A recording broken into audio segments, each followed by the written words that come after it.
position. Rest your feet in your hands. But most importantly today, rest your heart.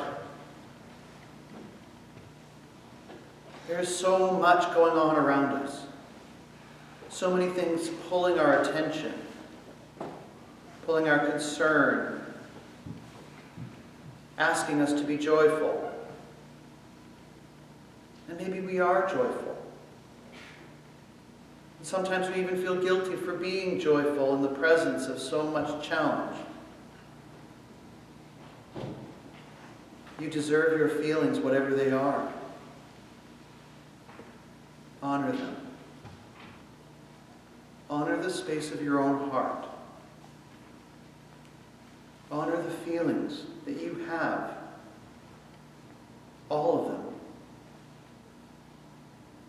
Give yourself permission to just have feelings, just as they are. Give yourself permission to be conflicted and joyful and worried and happy and sad and afraid and celebratory and to love. We have many chambers in our heart, and there is room for them all. And it's okay. It's okay to have all of these feelings within the space of one heart.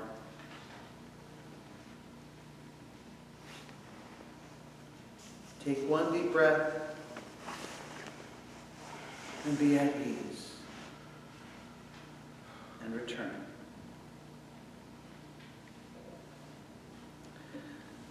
So you ready for this?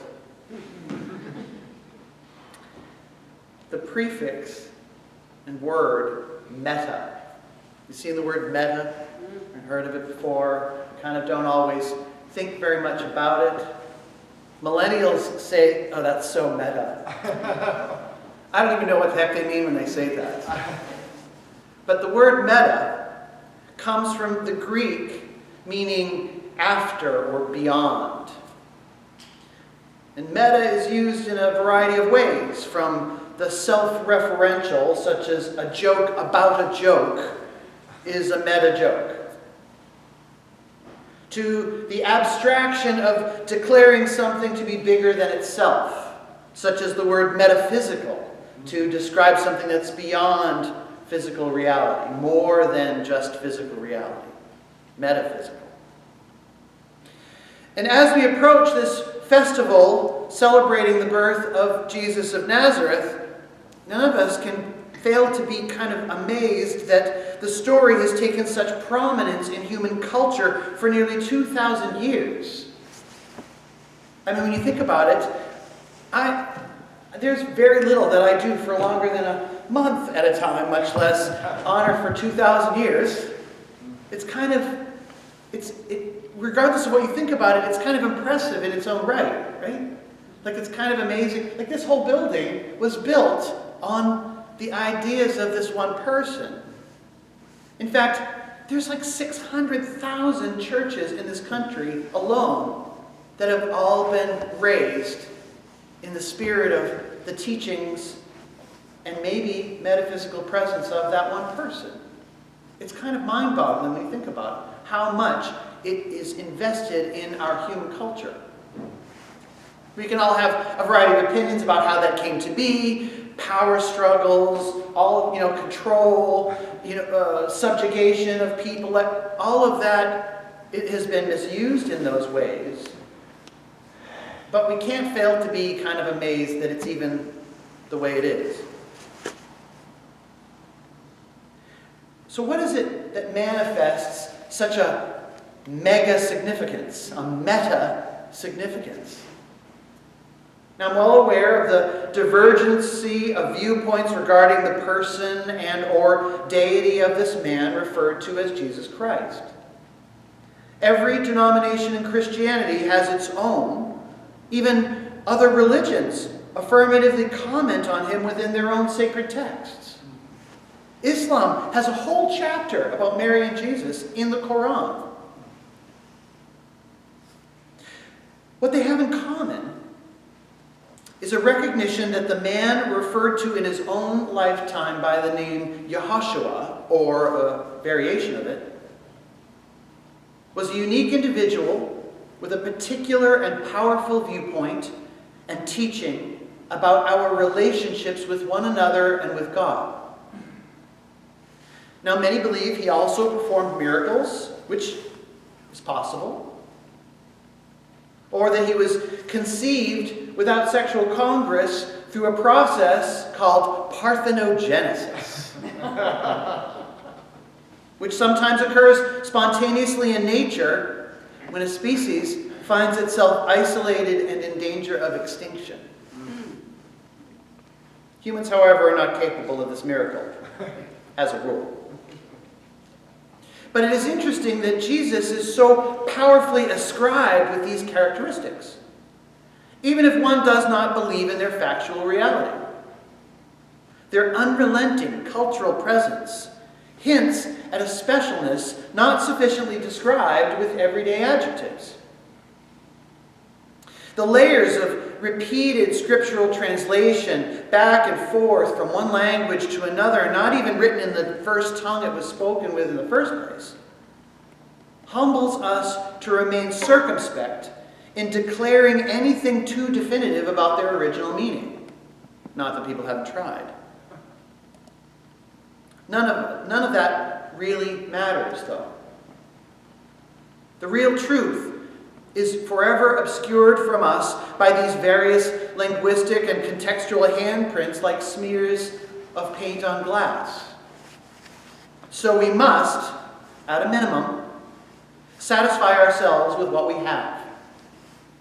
The real, original meaning of Scripture is obscure. But what we do have of it does contain some merit. What do you think about mayonnaise? See that little left turn I went there? See, basically it's a condiment made from egg yolk, vinegar, oil, water. Something to put on a sandwich or a cheeseburger or dip your French fries in. And you note that oil and water don't really mix together, right? Not naturally.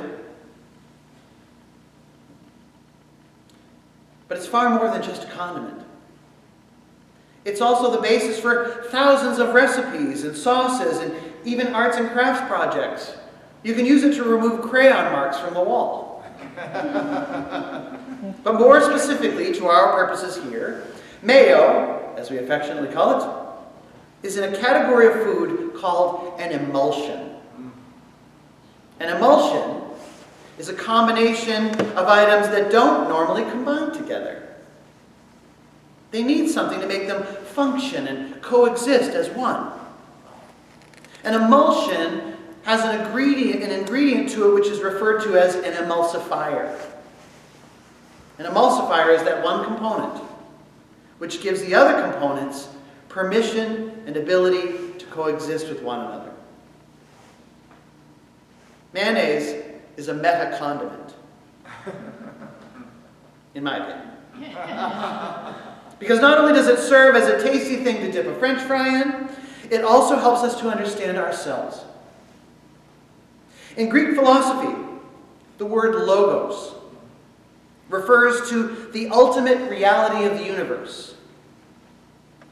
That objective truth, whatever is real, whether we believe in it or not. Logos is the thing, that layer, the component that gives it all purpose and meaning.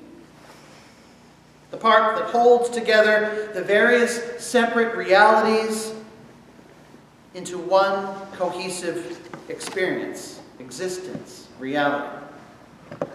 The logos. The emulsifying agent. In the book of John, he refers to Christ as the physical embodiment of that emulsifier, the logos.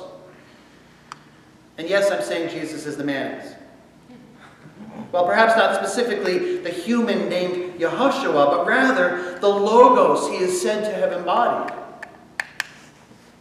The Christ energy, which has existed throughout time and space and universe.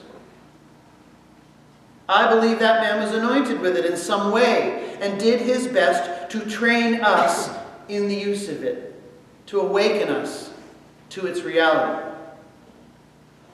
I believe his purpose was to awaken us to that meta layer of reality so that we may tap into it and with it heal our fractured world. Furthermore, I don't believe that energy has ever left us, nor have we ever once been without it.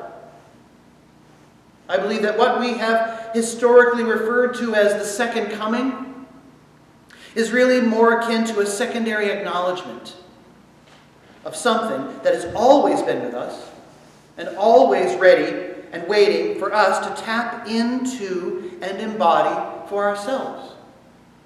The Logos, the ultimate meta-reality, the layer of the universe from which we derive our divine spark. I also believe we subconsciously understand this. I believe that is how we have come to use metaphors like parthenogenesis to describe its purpose, to save us from ourselves. To save us, not only save us from our neighbor, but to love them right where they are. To love them even in their hate. Because their hate isn't real. It's an illusion. It's fear masking itself as behavior, pretending to be feelings.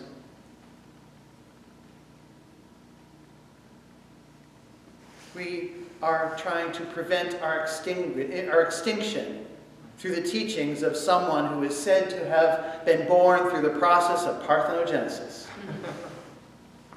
It's a fascinating metaphor when you think about it, especially when you consider where parthenogenesis occurs in nature. I read an article not too long ago about a crocodile who actually accomplished parthenogenesis because it was isolated and in danger and perceived its own extinction. Only one of the eggs actually managed to live to birth, and then it died. So it's not a perfect metaphor. But it's a real thing. And how could they have known about it 2,000 years ago unless it was something that was part of the Logos? Something that we tapped into. Something that we still tap into.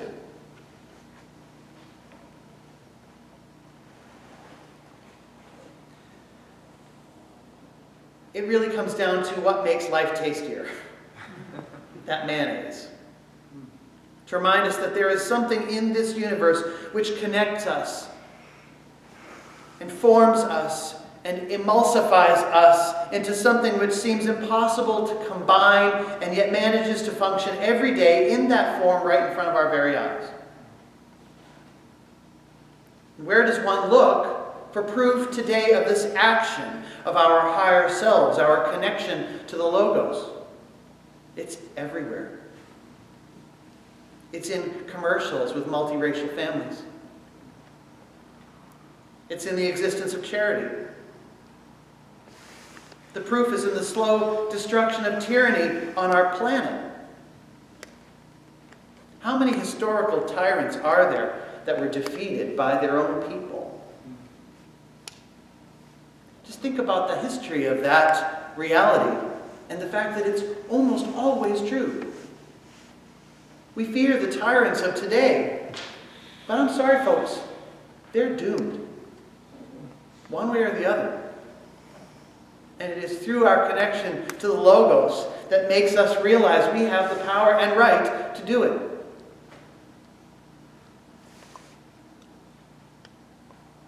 It's in the choice when finding someone's lost wallet to return it to them intact. It's in the invitation to a stranger to Christmas dinner. It's in the steady evolution and refinement of our governments. Despite what you see around us today, which is literally the resistance by those who are most afraid of the progress of love on our planet. Our conflict today is precisely because of what I'm saying. The Christ energy is a cosmic layer, a meta-reality, both above and beyond, as well as within and beside, which has always been with us. And someone came along quite a while ago now to reveal its existence to us. And once it was seen, it would eventually become inevitable that we would use it. Like pulling the cork from a whiskey barrel. Eventually we would drink it. Fear not. All shall be well.